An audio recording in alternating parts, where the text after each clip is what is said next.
Before we also proceed with the discussion, I would also like to express our gratitude to Villgro and Unconvention for helping us bring together this panel. For this session, we have Dr. Kshama Kothari Joshi, Director Health at Social Alpha. We have Madhav Joshi, CEO, India Health Fund. Dr. Pinak Shrikhande, Director Healthquad. Dr. Roshan Yedery, Sector Lead Healthcare, Villgro Innovations. And Rahul Agarwal, Managing Director, Quadria Capital. Over to you, Dr. Roshan, for the moderation. Yeah, thank you. Thank you, Dipanji. Very good evening to all of you. I know a lot of you are probably you've gone for coffee, hoping the ones outside will enter the room soon. Also, probably, I think having a smaller room would have really helped. But because all these panelists have come from various other cities, it'll be really nice to appreciate their time and efforts and consideration. So, requesting some of you to please move to the front row. I think that's the least amount we could do. Yeah, thanks. So I'll get started. I think Dipanshi did touch a couple of points on why healthcare is important, right? I mean, Prabhav historically has been seeing at three sectors, right? We've been seeing a lot of agri in the morning, also climate tech, and now we're talking about healthcare, right? So obviously, we all know because of COVID, I think healthcare became one of the most important sectors, right? One of the largest sectors now. If you look at some of the investments that have happened in this area, there is evidence now that healthcare sector itself between 2017 and till 2022, hopefully, Niti Aayog is expecting that the sector will create almost 2.7 million jobs, right, at various levels. And some of these driving factors, obviously, apart from COVID, also is an aging population, right? We have a growing middle class. Also, the rise in the non-communicable diseases, thanks to the kind of lifestyle we have. Also, an increased emphasis on public-private partnerships, right? And these are some of the driving factors. And COVID, interestingly, also really opened up the gates for the entrepreneurs, social entrepreneurs, right, to kind of accelerate the development of low-cost, affordable, accessible, and impactful innovations, right, in this sector. Also, we see a lot of expansion happening in the tier 2 and tier 3 markets as well. So there's definitely a lot of focus even in the rural markets and the peri-urban markets.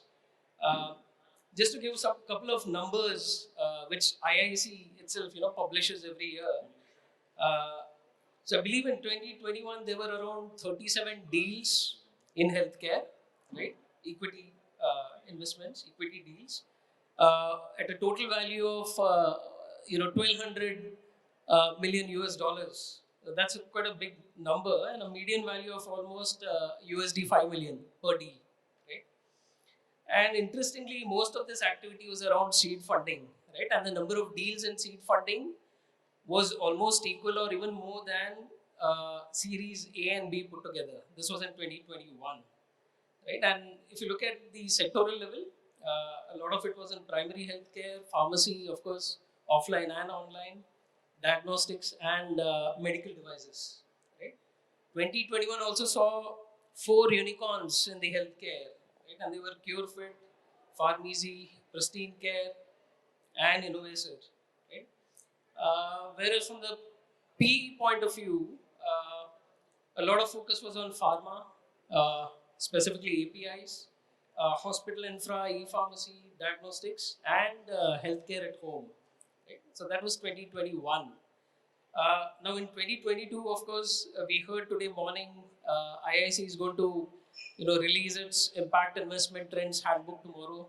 So we'll see some latest trends and figures for the first half of this financial year. But again, some early data from IIC through their Market Pulse report suggests that between April and July 2022, almost $378 million dollars have been invested in healthcare startups. Right?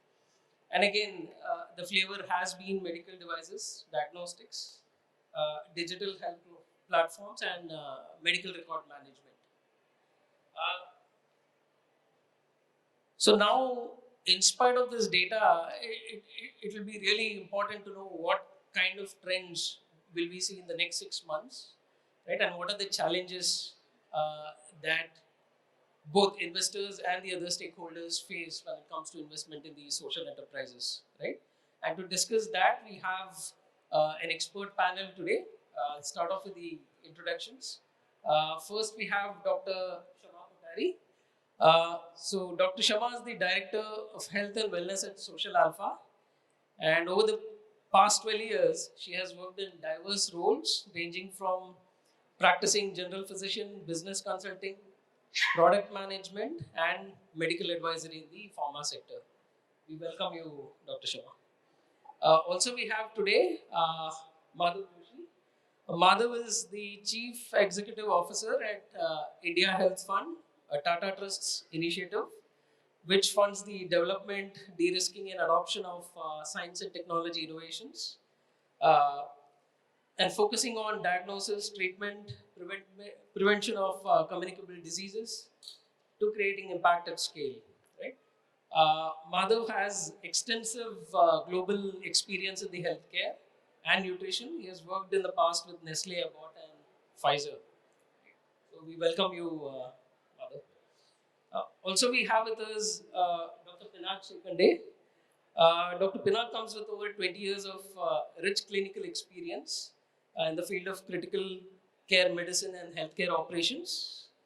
He currently leads the team at Healthquad, a health tech focused Indian venture fund, and he takes care of deal sourcing, clinical evaluation, market understanding, due diligence, and investor relations at Healthquad.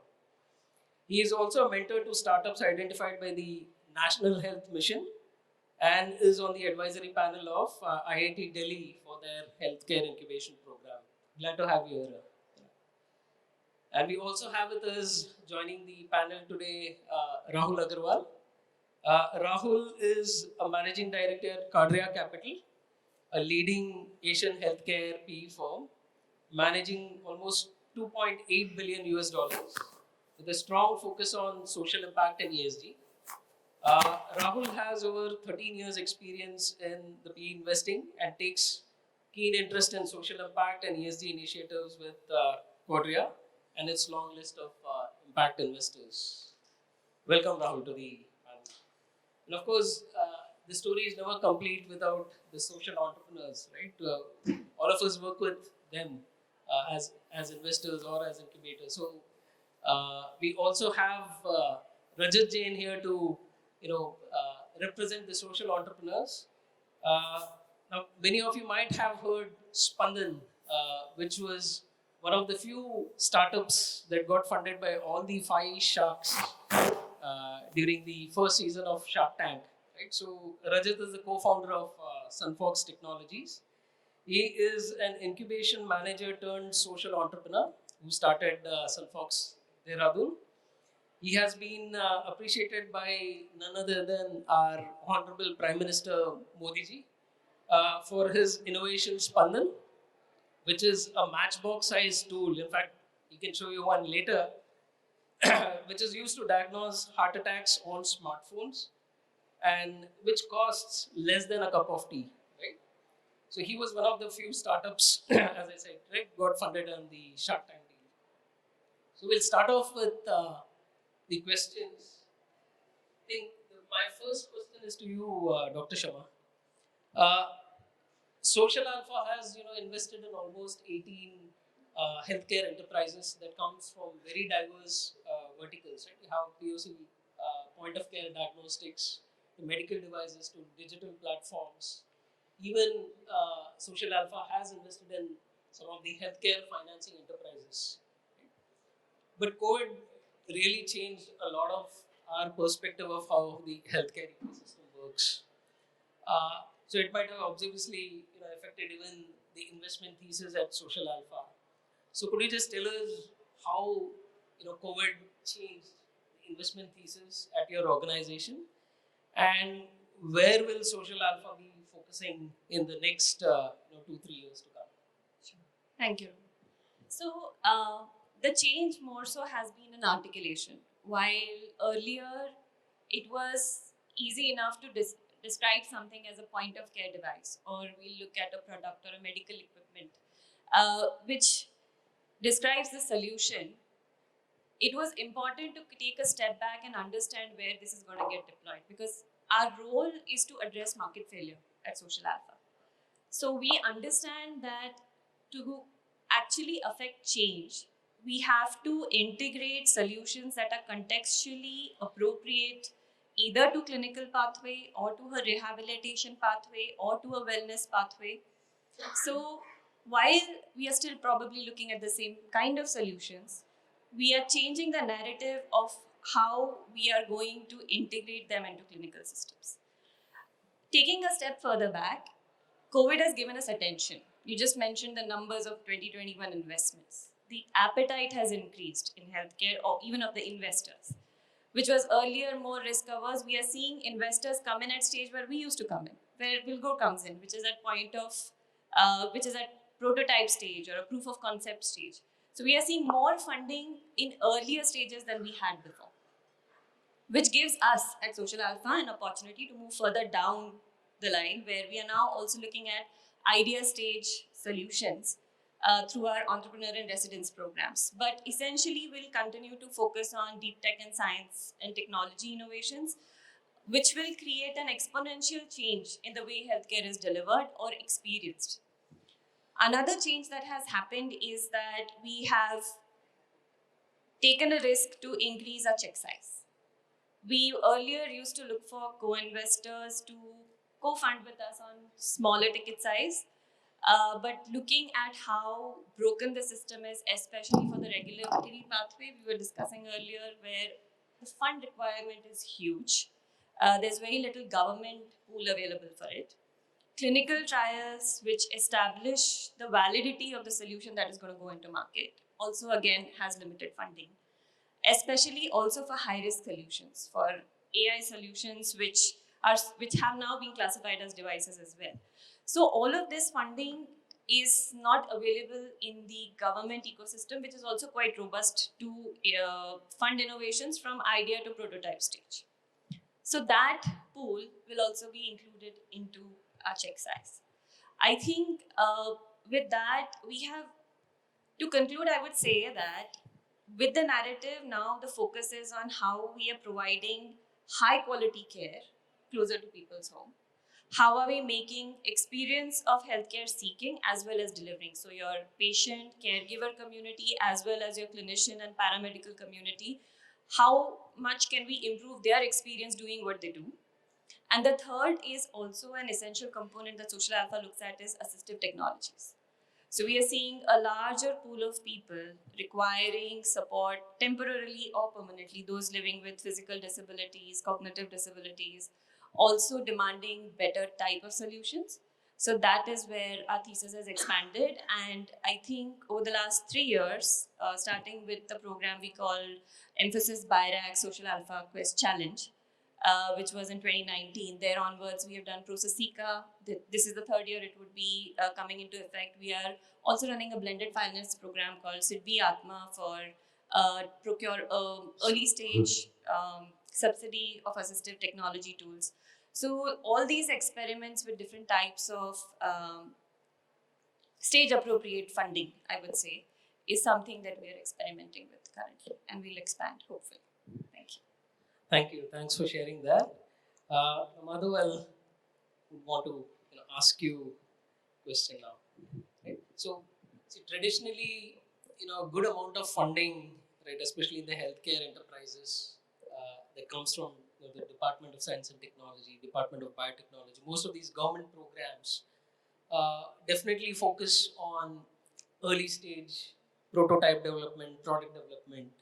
But I am quite mindful, and I know, for a matter of fact, that a lot of startups were pushing, the Department of Biotechnology, or the BIRAC especially, to fund startups for clinical trials, right? But that did not happen.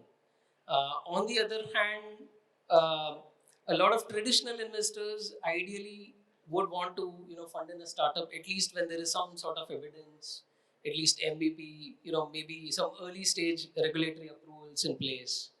But it's very interesting that IHF has invested in a lot of early stage startups who might have had a prototype, but I think a lot of support has come from you towards clinical validation and clinical trials, right? And often these are quite risky because you don't know an outcome of a pilot or a trial sometimes.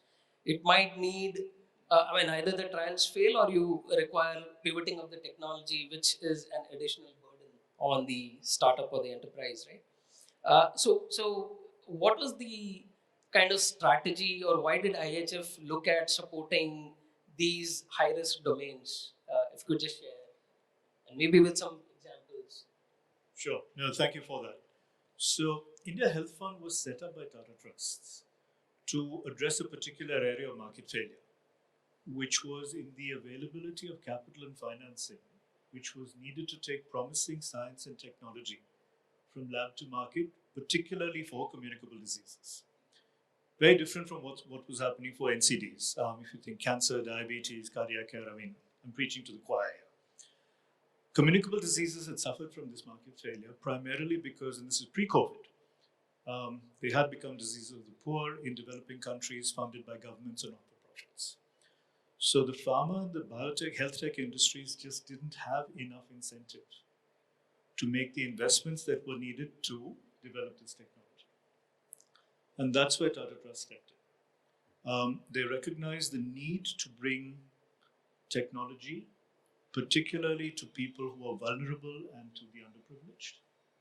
And the trusts have had a long history, as you know, of institution building and supporting technology. So the trust stepped in to really address this area of market failure and conceived India Health Fund as the organization that would not just provide the patient capital that was needed to take promising technology from lab to market, but also facilitate the partnerships and collaborations that were needed to then bring in additional funding with the aim of improving outcomes in diagnosis, treatment, and prevention for communicable diseases. So innovation is really a means to an end and not an end in itself, and that's why we sort of come from the Tata Trust background rather than from a commercial background. Now, coming to your question on why we do what we do. You're right, there's a lot of funding available for basic science.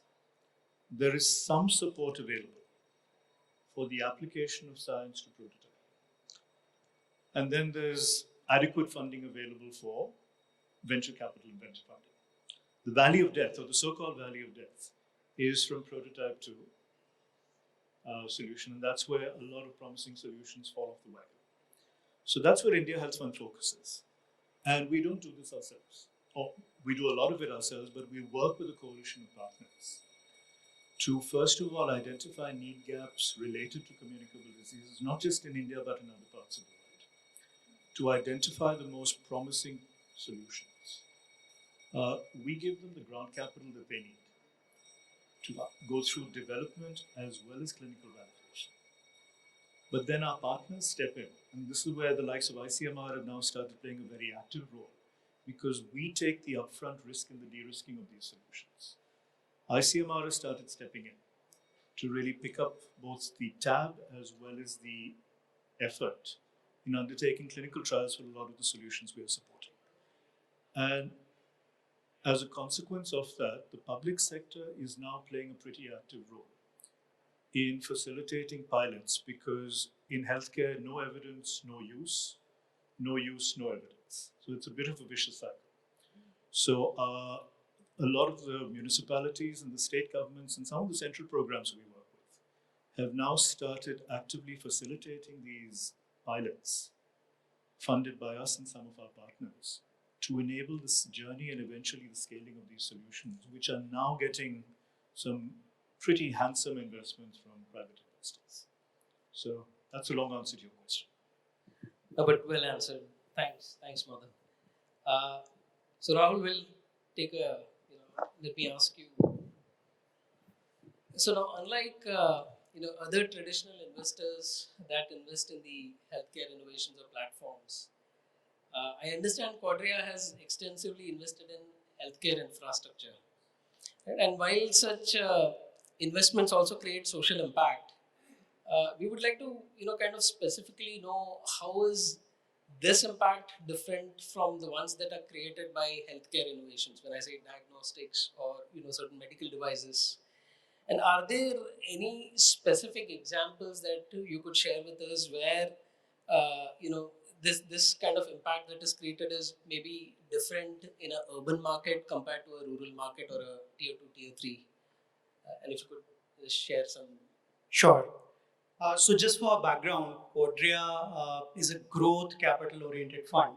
So we invest in hospital companies, we invest in pharma manufacturing, we invest in medical device consumables manufacturing, we invest in home healthcare, we invest in healthcare consumer products, we can invest in healthcare financing, health tech.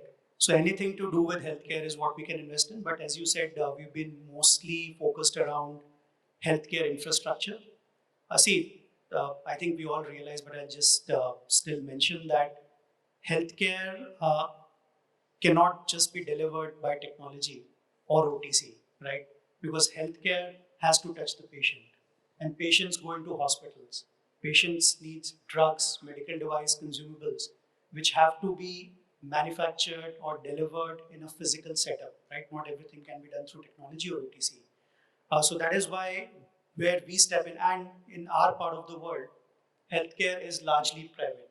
There is public infrastructure, but it is inadequate both in terms of quantity and in most cases in terms of quality as well, right? So that is why healthcare consumers or patients step into private healthcare facilities and consume private healthcare products and services, because that's just the big need, right? Uh, uh, where we focus on, and to question your or to answer your question around where is the impact over there, right? So see, you have to take a holistic value chain perspective, right? uh, Companies where, let's say, India Health Fund, Social Alpha are investing, they are addressing one part of the value chain, and funds like Quadria, Healthquad to some extent, right? Healthquad will be touching, let's say, a larger part of the value chain. We are more towards the physical infrastructure part of the value chain, right? So the ecosystem will interact, but where we step in is fund companies which are creating more access to high quality healthcare, which is affordable, and you make the patient population or the users aware that how they can access that highly affordable, high quality healthcare products and services, and seek better healthcare, right? Uh, there is that tier 2, 3 angle to it, because bulk of our population stays in tier 2, 3 cities. So if you don't fund high quality private healthcare businesses which are addressing the needs of those markets, healthcare will not get delivered to everyone who needs it, right? So that is where we step in, and that's where the social impact angle comes in, right? So if we invest in hospital groups which are uh, providing high quality healthcare in tier 2, 3 locations, they are creating more access. The patient population doesn't need to travel to the metro cities, incur more inconvenience and cost to access private healthcare, right? We are an underinsured market. We're still just about 30-35% insured, right? So that's where we step in, and we try and address some of these situations. I think going forward we'll discuss how can the entire value chain interact, and how is that interaction happening. But what I want to emphasize is that healthcare has to be delivered to the patient in a physical setup. So investments in that part, specifically for private healthcare entrepreneurs and companies who are heavy lifting bulk of healthcare provision for the population, is where we step in, and which is very, very necessary. Thanks, Rahul, for getting that out clearly. So Pinak, I'm requesting you to take this question. So we know that Healthquad has invested in almost more than 12 healthcare enterprises, right? Again, focusing on diagnostics, digital healthcare solutions, healthcare marketplace, and again financing healthcare financing platforms. Uh, but also, I understand Healthquad, uh, apart from the funding aspect, it also adds, believes in value addition to these enterprises through advocacy, right, and the government and policy making, and also providing access to influencers in the healthcare ecosystem. Can you give us some examples from your portfolio and experience? How has advocacy and policy making and getting this access to influencers, how does it help to create impact in the ecosystem? Thanks.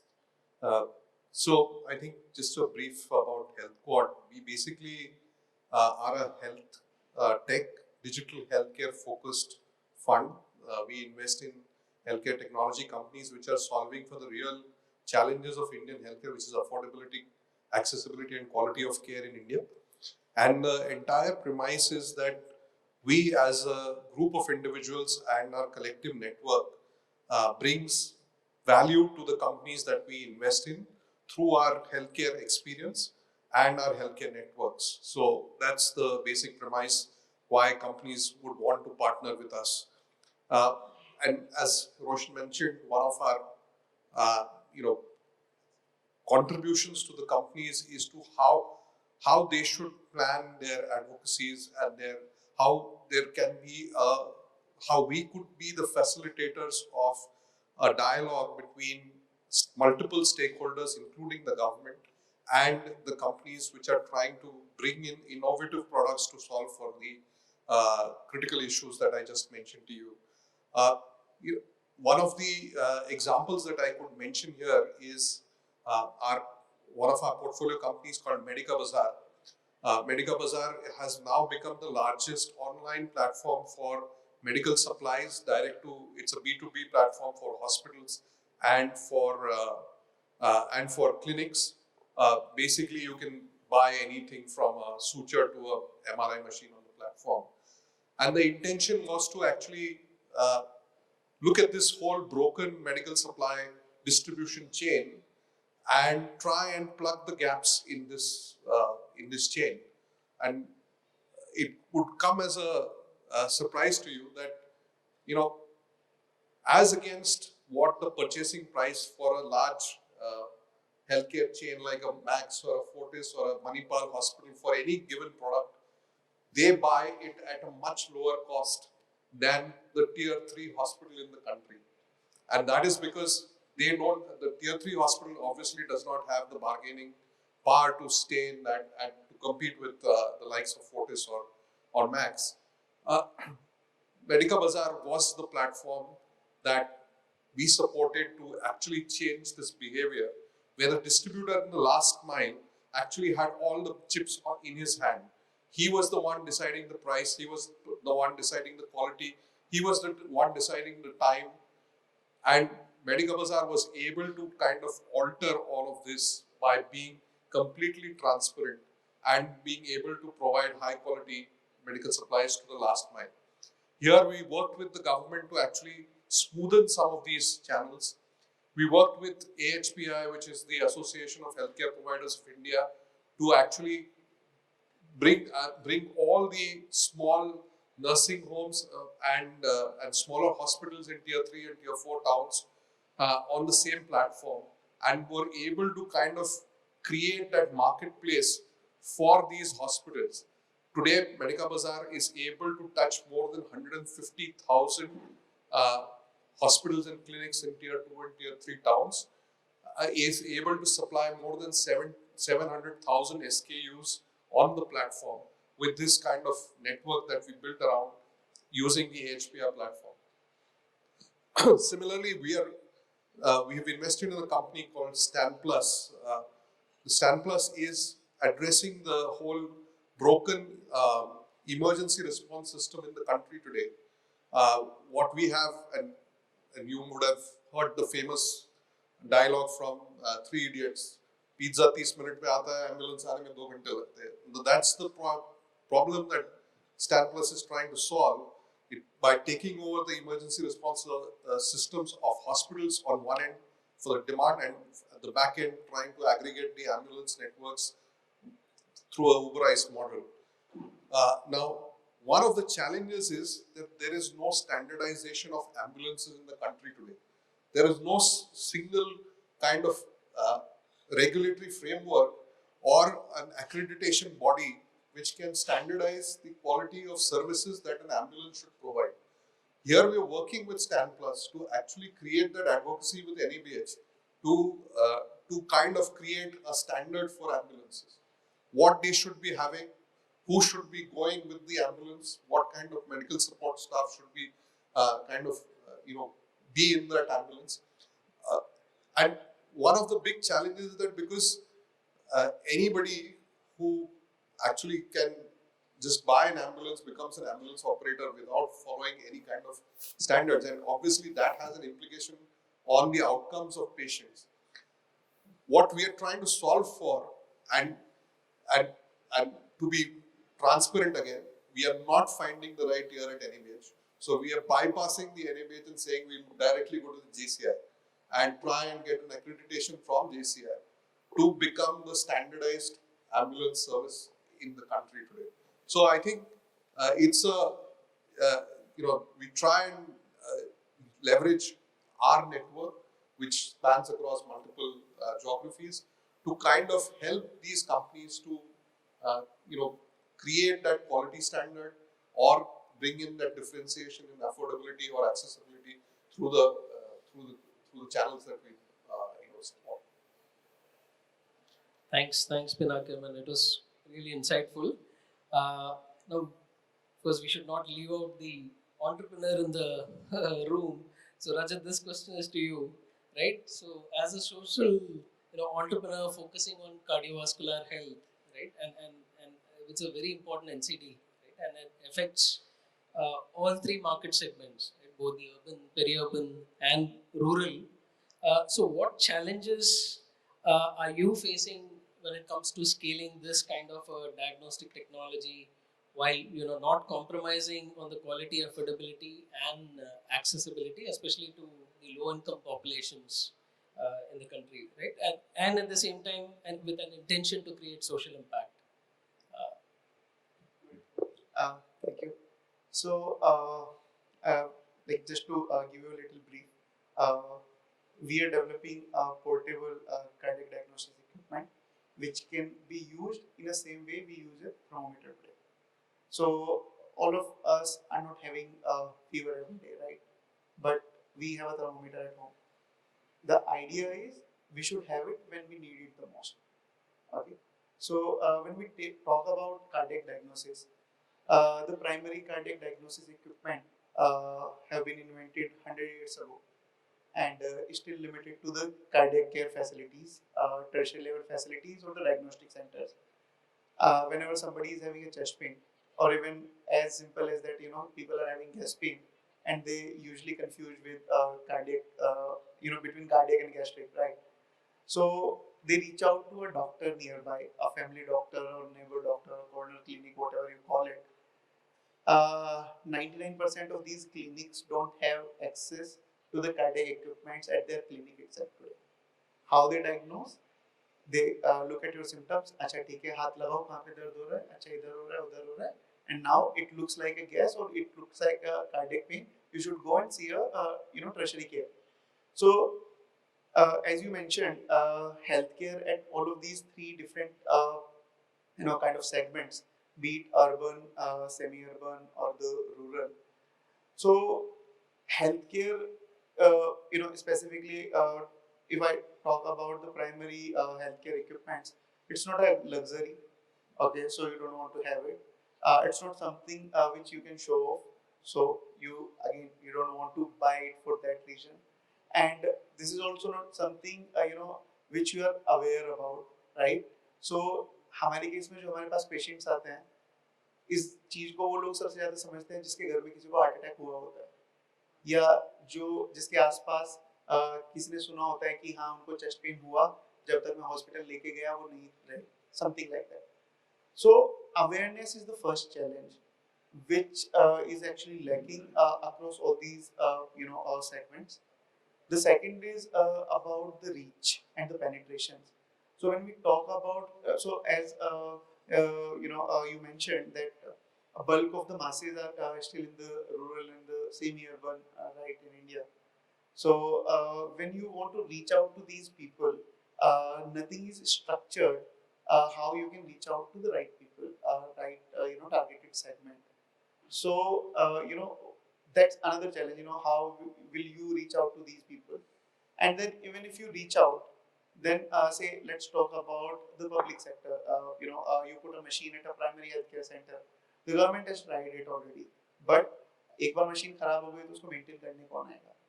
या जिसको machine चलाना सिखाया वो अगर नहीं है उस वहाँ पे डिप्लॉयड नहीं है तो nobody else will use that machine. That's the reason why we don't have these machines available at the last mile. That's why these infrastructure at the primary healthcare center is broken. I can give you an example how broken it is. So we all know about Kedarnath, right? So at Kedarnath, government data says that every month more than 3 lakh 4 lakh people comes during the yatra season, right? So at an altitude of 6,500 where the yatra starts, there is only one clinic, which is a primary healthcare center. There is one paramedic staff sitting, and if somebody is having a chest pain or something, and that kind of population going in, so no infrastructure is there where you can actually provide that kind of support. So अगर आपको chest pain हुआ या कुछ भी हुआ तो आपको at least 120 kilometers दूर श्रीनगर आना पड़ेगा, which takes 3 to 4 hours. That's one of the example, and what is the result of such kind of broken, facilities? This year, Yatra started on 5th of May. From 5th of May to 5th of July, first 2 months, 107 deaths happened due to heart attacks. Then, when we try to solve this problem, Uttarakhand is my home state. We are based out of Dehradun. We thought this is a severe problem, and we have to do something about it. So when we go there, so I went to the public route. So now the question comes: who will use it? Who will take it there? And who will keep it running? Okay. So nobody want to go there, right? So anyways, we took the initiative. We went by ourselves. So we still have a 12 people team deployed there, and the impact, if you solve this reach problem and the penetration, the impact is in the last 2 months since 6th of July, only 2 deaths happened. So somebody who is basically we have to build the vernacular structures to keep it running. So these are 3 challenges. So we're trying to solve all of these 3 challenges in a different way. But I think and these challenges when even we try to talk about healthcare, investments and the startups. So everybody is talking about portability, affordability, and accessibility. So that's the real challenge, and that's what we all are trying to solve. Thanks, Rajat. I mean, very, very interesting to know the story at Kedarnath, where you were able to get almost close to 100 deaths all the way to 2 deaths, right? I mean, and that's something very important to understand what kind of role can healthcare innovations play even in certain challenged geographies, right? So, Dr. Kshama, I will come back to you now. So now, in your experience, how do you think has equity investments contributed to both sustainability of a business model? I mean, to some extent, I think we can understand that, but also creation of social impact. So how do we link these, right? And also, can you tell us how is the ecosystem currently measuring impact in the healthcare? Are we looking at the right metrics? Is it even being done right? Or does that system of impact measurement needs a major overhaul? What are your thoughts? Yeah, sure.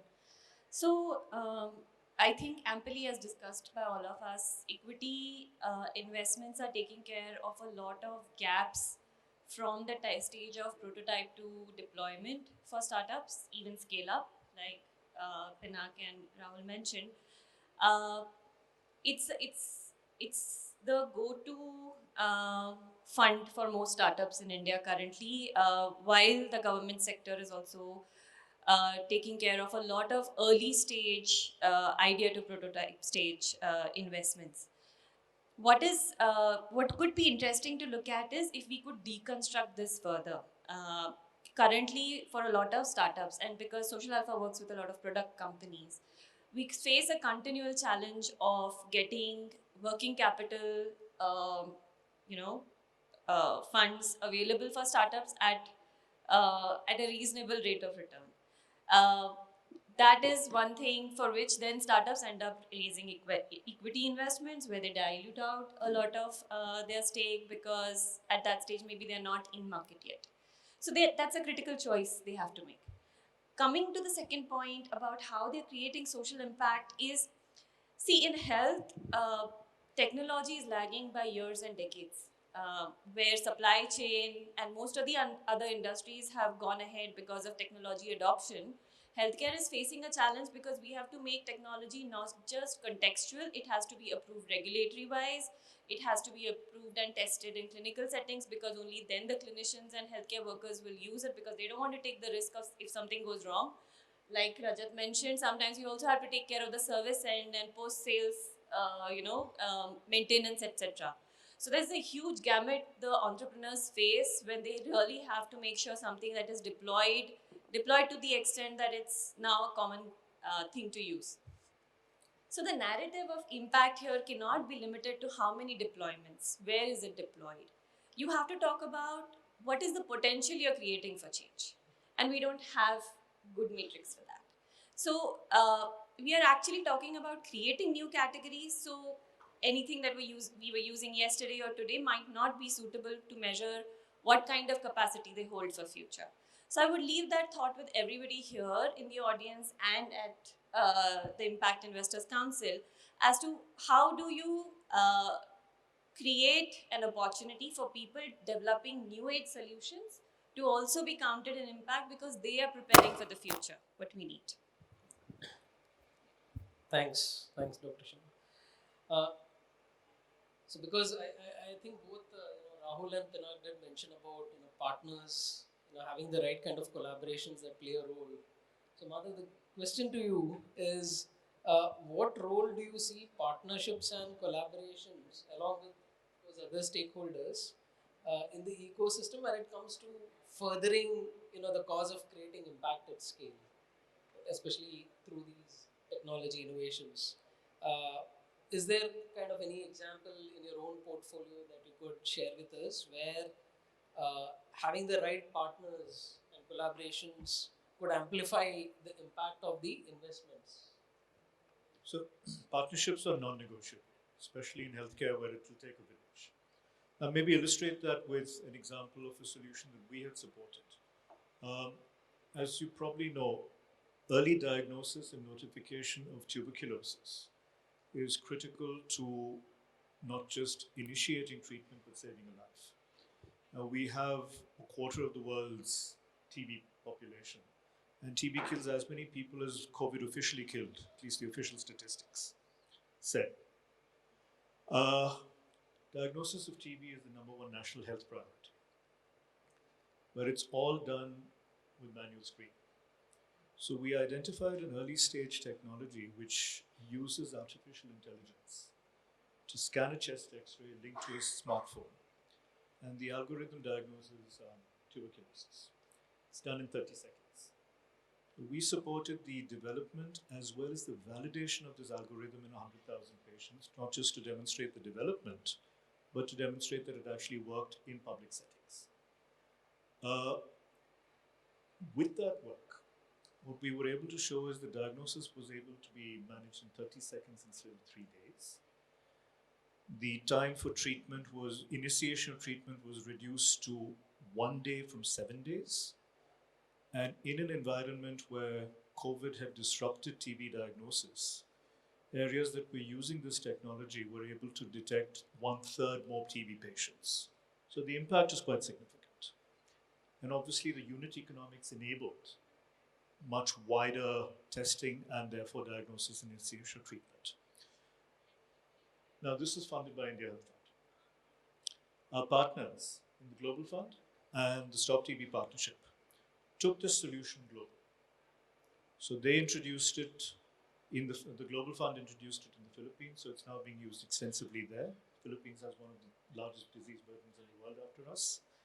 The public health system in South Africa is now using this extensively for TB screening in the national program. And all of this was enabled by the partnerships we have, which was able to take the solution that we had supported for development in India to other parts of the world. Another example that I could mention is we are supporting the use of mRNA technology, which is obviously everyone's very familiar with, to develop a test for drug-resistant TB.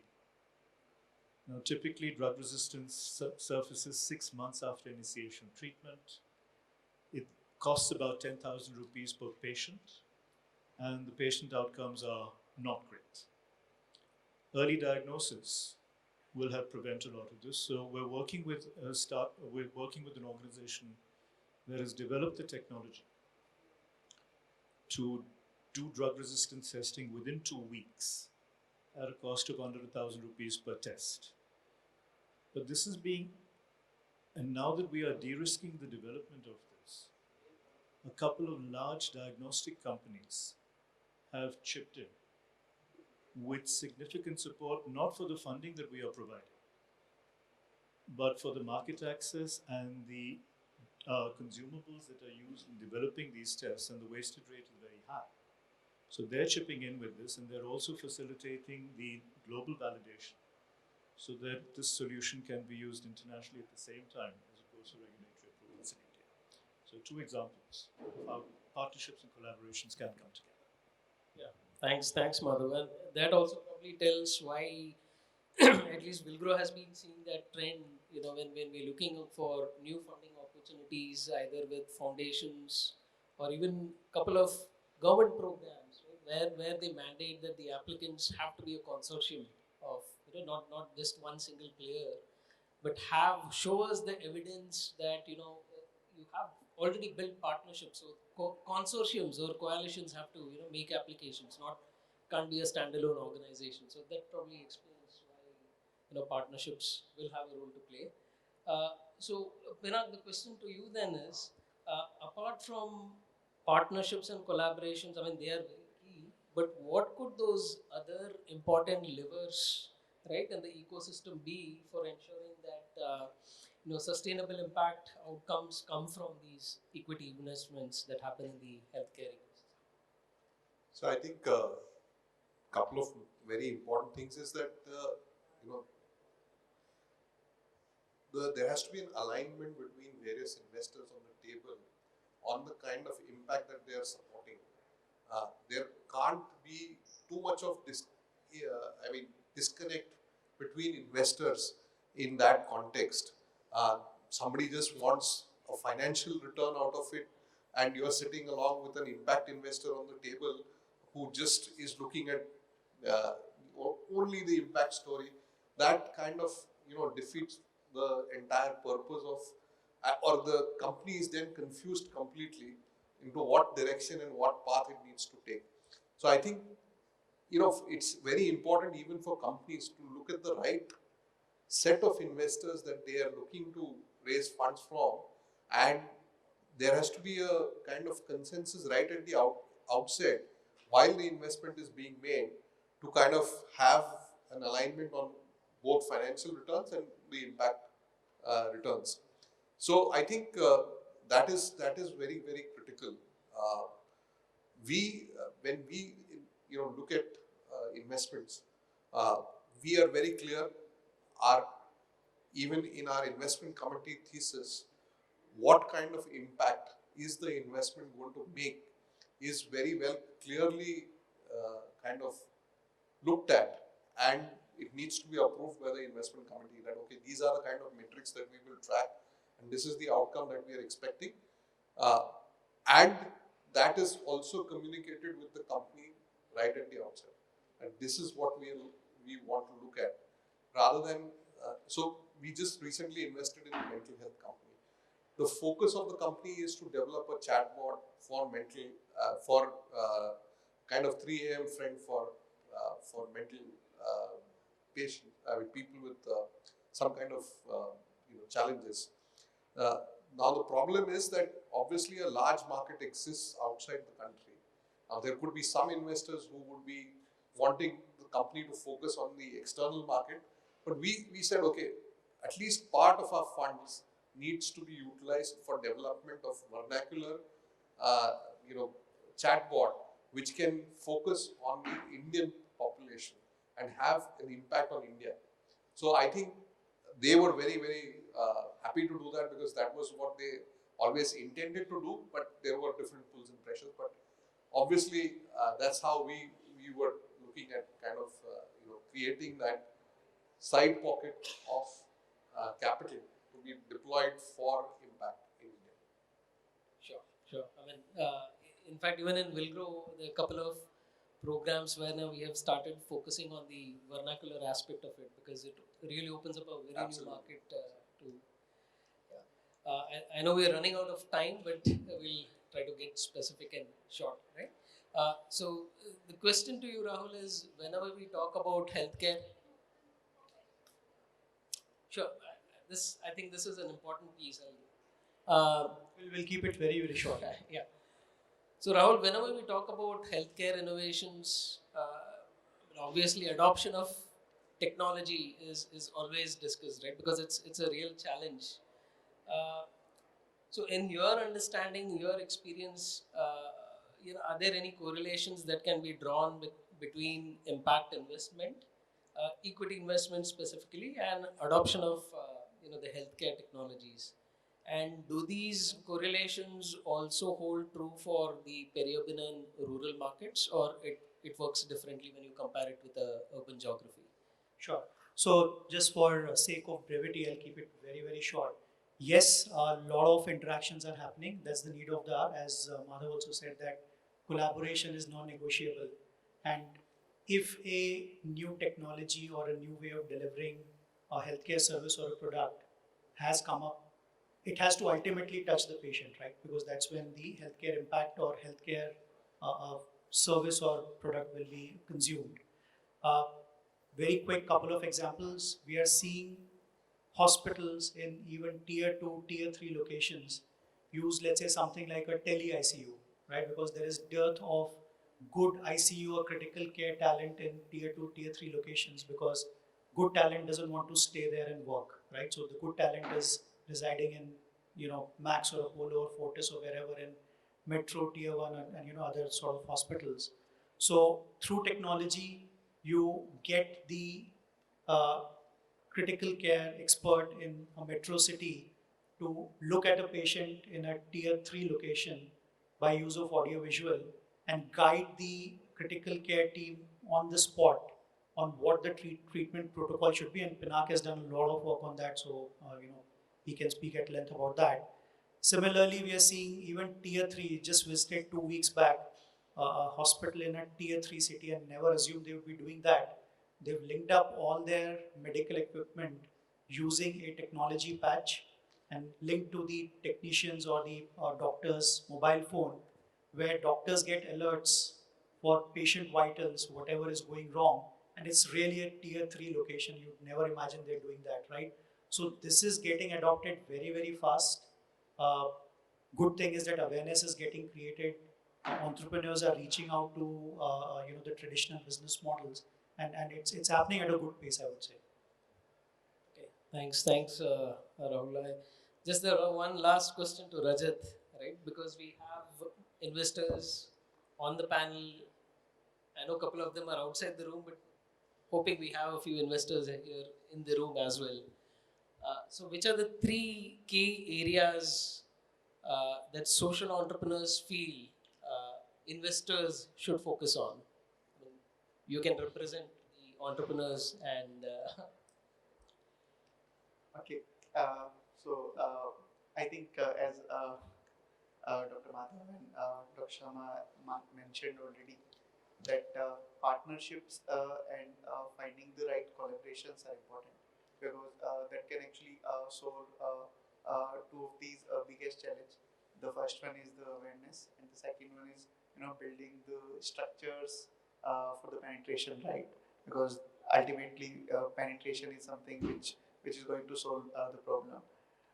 The second thing is, I also feel, when as a medical device company, so medical device companies are always, seen with a different lens.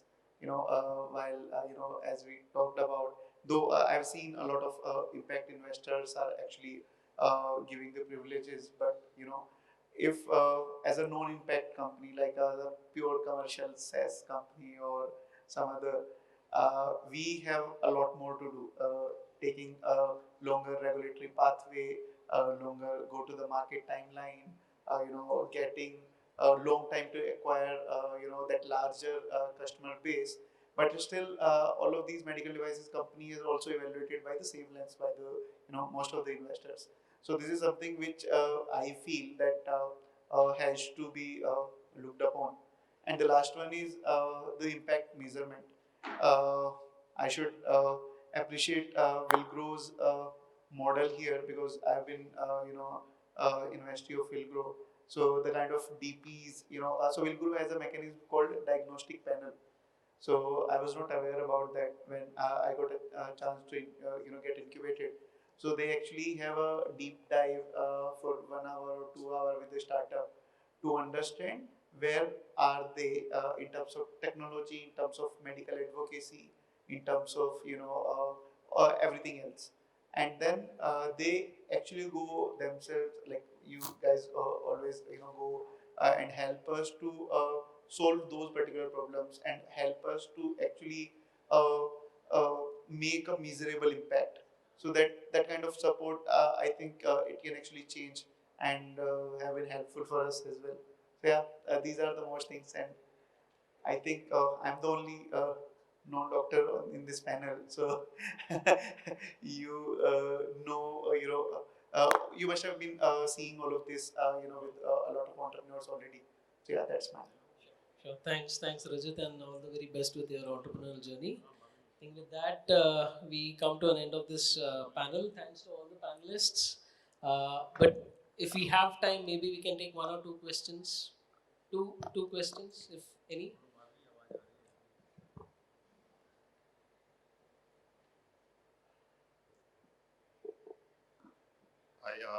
I'm with the IIC, so a lot of the data that you quoted is data that we kind of track. So I've been listening to all of you guys, and I must admit that I look at all of the work that you guys do from the outside. So I'm not an insider in terms of my understanding. But in general, the sense I got from all of the fantastic work that you guys are doing is a lot of examples of what I would loosely call as, in a way, infra plays or fixing some parts of the ecosystem. So my simple question to all of you is two things. One is there enough funding for deeper innovation-driven plays? One, both at the seed stage end, whether it is from corporates, whether it is from government, whether it is from foundations, others. That's the first question. The second question is, if I look at growth stage, especially for innovation and other plays, is the risk-return equation relevant enough for impact or non-impact investors who are looking for commercial returns? So does the risk-return equation work? These are the two ends of my question, because when we look at the data, we don't see, that kind of traction, which personally, just as a market analyst or a market researcher, I want to see. It's fantastic that there's so much of work which is happening on the infra side, but even Pinak, the example you took, Medica Bazaar, fantastic, but it's a B2B automation, efficiency, supply chain kind of thing is the way I would look at it.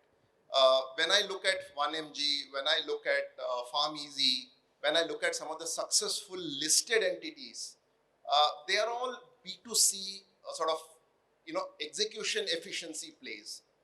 If I have to think in my own head, and I've been looking at this for 2-3 years, how many great, sort of, if I may say, exits which are new technologies, innovation driven, something coming sort of which at least I cannot remember, maybe I don't know. So maybe this is a quick question to everyone, which is not to in any way take away from a lot of the fantastic work which is happening in the infra side. It is critical. But this is just my question that from an innovation perspective, is there enough capital of the right quality and of the right amount, both for growth stage as well as for seed stage? I'm sorry, that's a very long question, but maybe some of you can share some perspectives. Maybe you can start with the seed stage. I can speak of the seed stage, and short answer is no. Because at seed stage, we are, like I mentioned earlier in the opening question, we have the first go-to capital is the government capital. It is a good size capital, but it also costs time. So you have to look at two aspects of funding. Is it coming in at right time? Is it coming in at right volume? Is it also at the same time supporting the entrepreneurs with the additional services and knowledge support to execute at a fast pace? So this aspect is not the early seed fund. That's why it does not really just need enough money. It requires the infrastructure to support it, and it requires a team. The exit part, I think second part will be better mentioned by others. But again, at this point, one thing I would like to reiterate is, because it is new kind of innovations and solutions, very often the funding available is either pre-seed or seed investments that's available by some organizations, Villgro, Social Alpha, IHF, who have the mandate to go in before a prototype or a design for manufacturing kind of solution is ready. So these are few in number. What we also depend on is whether we find partners in the ecosystem who understand and align with this mission and are able to pull in their stake to join the fund that is available. So we have seen some organizations take that leap of faith. We co-create with them what we will measure. It is not numbers at this point. It's not going to be the outcome, but it's what capacity you are building. So I'll stop there for the early and seed stage. So on that question, I think whether there is enough capital available to support true innovation, to be fair, it is not there. And the reason for that is that we are not as evolved, say, like the markets in the US, where there are very, very deep-rooted, technology-focused funds which are trying to back innovation. Unfortunately, that kind of patience is not there in the Indian private capital market. And the reason for that is, again, going back to the fact that the kind of investors who have invested in funds don't have that kind of risk appetite. So you have to balance the risk appetite of your investors and their time horizons to the kind of fundings that you do, especially in deep innovation, where you know that one, there are regulatory challenges and hurdles and timelines which may exceed years maybe at times. The second, of course, is the go-to-market strategy and adoption, as Rajat mentioned, takes a certain amount of time.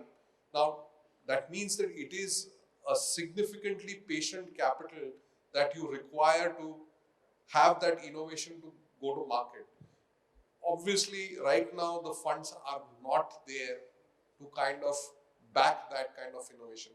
That innovation can only be backed by foundations or by entrepreneurs who have already had that journey in the past and who are now looking to kind of back other entrepreneurs in this space who can do that. But certainly that fund ecosystem is not yet robust enough to kind of support that innovation. Also, it's the evolution stage of our needs, right? So what Pinak said,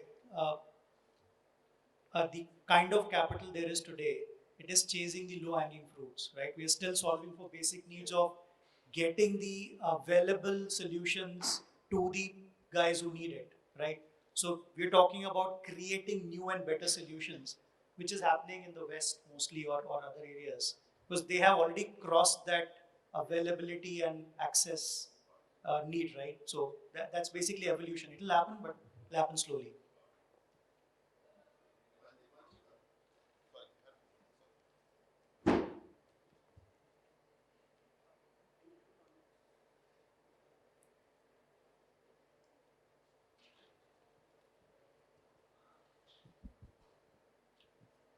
Hi, I'll keep this very short and maybe slightly tangential from the discussion, but I believe like healthcare providers are a big part of healthcare. Despite large-scale hospital chains in tier 1 cities and even tier 2 cities, a large part of the population depends on one-off clinics, nursing homes, and smaller providers. So my question was for the investors on the panel. Is there a role for equity investors in that space? Because they're not very lucrative, they will not scale, they can't be as profitable despite the innovations that can help them improve their top and bottom line. But is there a role for financial investors in that space to make them more sustainable and improve access through those providers, because they do make up a significant part of the highly fragmented healthcare ecosystem? Thank you. So, the short answer to that is no. Unless and until there is an aggregation of that and kind of creation of a common block, to invest in a single opportunity becomes a very difficult proposition, because there is a limitation to growth and there is a limitation to the exit that you can get out of it. So investors will look at only two things. One is that, is there an exit possibility? That is the first thing, so that my capital comes back to me. And the second is, if that capital has to come back to me, can it come back to me at a certain IRR for which there has to be growth? Now that both of them are limited by a single unit, and that's the reason why private investors would shy away from investing in such facilities. Unless it is a chain. Right. Thank you all. Let us please appreciate our panelists for the time Thank you. given us. Thank you. This was very interesting. Thanks.